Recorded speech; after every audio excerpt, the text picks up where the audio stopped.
Welcome to all in my YouTube channel NCERT e-teaching. I am Dr. Kailash Meena going to explain the experiments related with the search for genetic material, which is DNA. This is the third video of the series of the search for genetic material. In my previous two videos I explained the first experiment performed by Frederick Griffith in 1928, and he gave one term which was transforming principle to the genetic material, and the transforming principle was suspected to be protein or DNA or RNA. In the next experiment, which was conducted in 1944 by Avery, MacLeod and McCarthy, it was established that among the DNA, RNA and protein, DNA could be the genetic material. But the today's experiment, which was performed by Alfred Hershey and Martha Chase and commonly known as Hershey and Chase experiment, was the definitive proof of the genetic material. It means that DNA is the genetic material. It was established by Hershey and Chase in 1952, and this is very important experiment from our board examination perspective also. So let's understand this experiment in depth, but before that we need to have an idea of bacteriophage and bacterial genetics. So as we have learnt in class 11th biology, biological classification chapter, which was chapter number 2, that bacteriophages are bacterial viruses which infects bacteria. So here is the shape and size and structure of a bacteriophage. One sketch is showing the overall structure of that bacteriophage and another is an electron micrograph. Now any virus is composed of DNA plus protein, although there are some viruses which are composed of RNA plus protein, but I am talking in the general sense to understand this experiment. So this bacteriophage is a bacterial virus which infects bacteria, and this is the brief idea of this bacteriophage's life cycle.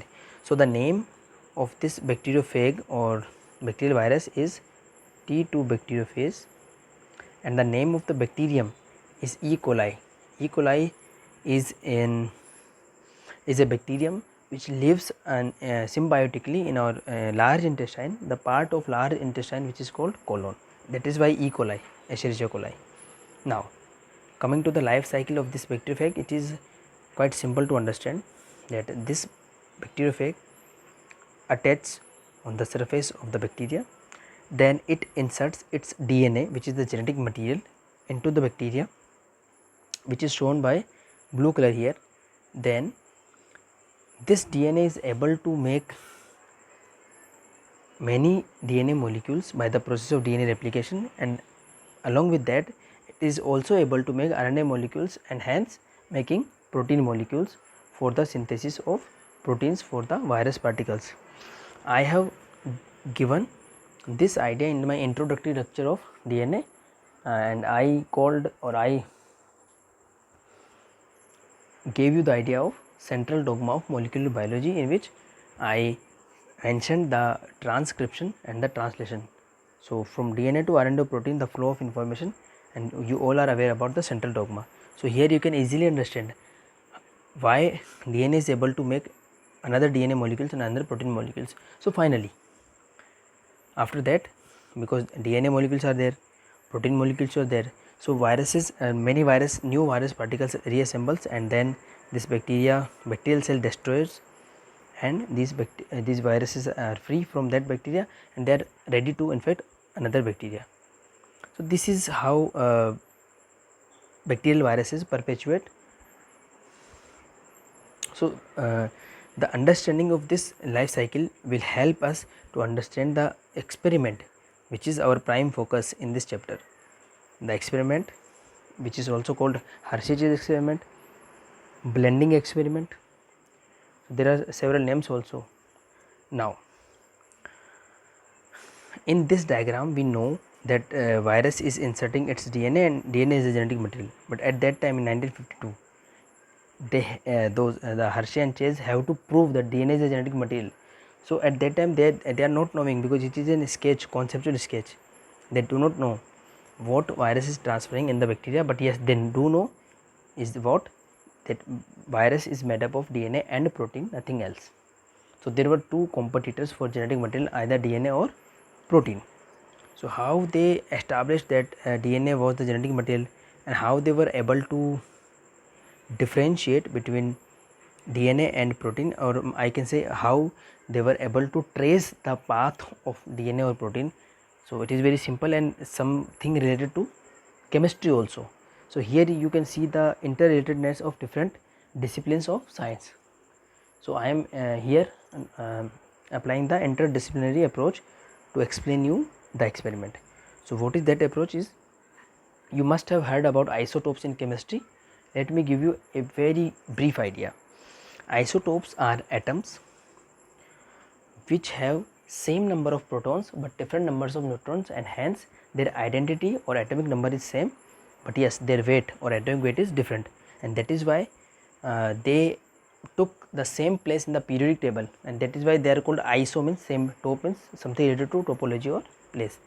So so in brief, isotopes are those atoms or two types or three types of atoms which have same number of protons but yes, different weights, and because of different weight or different atomic mass, they have some special properties. Those special atoms are called isotopes, and yes, because of the difference in properties of the same type of atoms, because we decide the type of atom by its number of protons. So because of that property, we can use those molecules or those atoms as tracer elements. So better you go through the chemistry for if you are interested in these ideas. Here, coming back to the main experiment, they used bacteriophages and bacteria, which I have mentioned earlier, plus they labeled bacteriophages with 32p and 35s. What does this mean, 32p and 35s? Now this 32p simply means that phosphorus containing 32 atomic mass, or here 35s simply means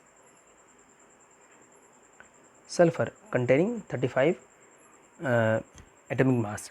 So these are isotopes which we can use to label macromolecules which contain sulfur or phosphorus. So here we know that DNA contains phosphorus but not sulfur, and proteins contain sulfur but not phosphorus. So if we label phosphorus as 32p in any bacteriophage, what molecule is going to label? Simply the DNA. The answer is DNA. Why DNA? Because DNA contains phosphorus, na? So if you want to add labeled phosphorus, it will incorporate into DNA. So in the same way, if you want to label proteins,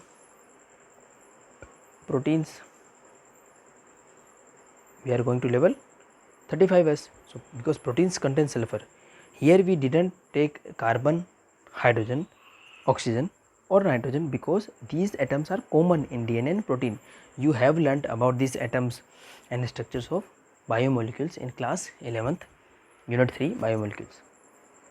Now what I am trying to explain in brief is that before considering this experiment, you must have an idea of virus life cycle as well as bacterial genetics, as well as a brief understanding of isotopes, and how we label, how we trace it is a different topic to be explained. If you want to know that how we can label, I will make another video, because it is a complicated thing. Let me give you one hint, that if you want to label anything in bacteria, here actually here the virus is labeled, but I am giving you one idea, that if you want to label bacteria's nitrogen, for example, here nitrogen is not an example, if you want to take example of nitrogen, then what you do, you feed nitrogen to bacteria which is labeled. For example, you can feed NH4Cl or ammonium chloride to bacteria, which is no topic of this experiment. I am giving you a general idea. And if viruses feed on that bacteria, they will also incorporate that label thing.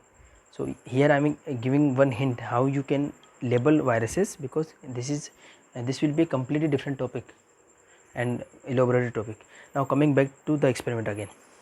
So now we have idea of bacterial genetics, now we have idea of virus life cycle, now we have an idea of the labeling and tracing elements. Now the experiment is very simple if you focus on that they perform two different experiments. In those experiments they took bacterial samples in conical flasks and they added some virus samples. In one experiment they used labeled DNA or 32p labeled virus particles, and in another experiment they used 35s labeled virus particles or 35s labeled protein in virus particles. So in next step they blended that mixture of bacteria and virus in normal kitchen blender, and that is why it is called the blending experiment. Why they blended? Here is the idea. In virus life cycle, if you see this diagram carefully, the protein envelope of virus resides on the surface of the bacteria and only DNA is going in the bacteria. But at that time those scientists didn't know this thing. So something attached on the surface of bacteria. So that is why blending here, because by blending they were able to agitate or separate those protein envelopes from the bacteria, and after blending they went for centrifugation. Now another technique, centrifugation, it is also a different topic, but let me give you a brief idea. In centrifugation we rotate some solutions in very fast speed, for example 10,000 rotation per minute or 15,000 rotation per minute or 20,000 rotation per minute. So this is another topic, but by this rotation, high rotation, scientists are able to separate different parts of that fluid, or you can say sample. So let me give one very simple example. I don't know this is this is relevant or not, but for class 12th biology, if you take this example, it will make things understandable. So if you see the rainy water or muddy rainy water, it is very opaque and have some soil in it, and if you can imagine, if you are if you are doing centrifuge of that rainy water in a test tube, you will find soil deposited in bottom and the slightly transparent water on the on that deposited soil. So here you can imagine these two forms which are called pellet and supernatant. So the solid deposits are called pellet and the liquid part is called supernatant. So in these two experiments you can observe both pellet and supernatant. So in the experiment 1, the pellet was radio labeled. So here let me remind you that the label was of 32p. It means DNA was labeled with phosphorus, and here you can see that supernatant is labeled, which is here denoted with orange color, and let me remind you that that was 35s, which was sulfur. So what does these findings show? Very simply, here pellet shows bacterial cells and here supernatant shows the empty protein envelopes of viruses. So in first experiment it is clearly shown that we labeled virus, not bacteria, but here we can find radioactively labeled thing in bacteria. It simply shows that DNA transferred into the bacteria, because DNA was labeled in the first experiment, not proteins. And in second experiment also it was proven that DNA is the genetic material. Why?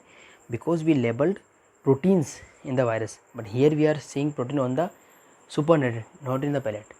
So here this is very simple idea. The experiment was itself very deep, and it needs a certain amount of expertise and hard work. And to understand this experiment we need several concepts like I mentioned here.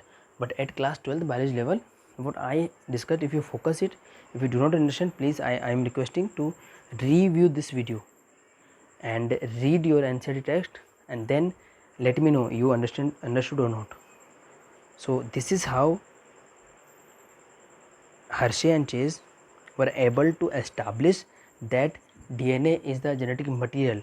And you know At that time, when Mendel was performing experiments, when we came to know the chromosomal theory of inheritance by Sutton and Boveri, and then Thomas and Morgan's experiments on Drosophila melanogaster of linkage and recombination, there was many genetic things are going on, and at the same time these people are establishing that DNA is a genetic material. So when other people were doing chemical analysis of DNA, suddenly DNA was the hub of the scientific research. Everybody wants to know about the DNA, what is the structure, and that structure I mentioned in my first video was elucidated by James Watson and F.S.C. Crick. So in my next video we will be dealing with the topic packaging of DNA leaks, as it comes in the NCERT textbook, and after that video I am going to explain the properties of genetic material and the requirements of genetic material and comparison with RNA. So thank you so much for the listening, and please do watch these videos and be patient. I am going to explain each and everything about chapter 6, and if something is overlooked you can remind me by in the comments. I will take that topic again in the greater depth if you want. Thank you so much.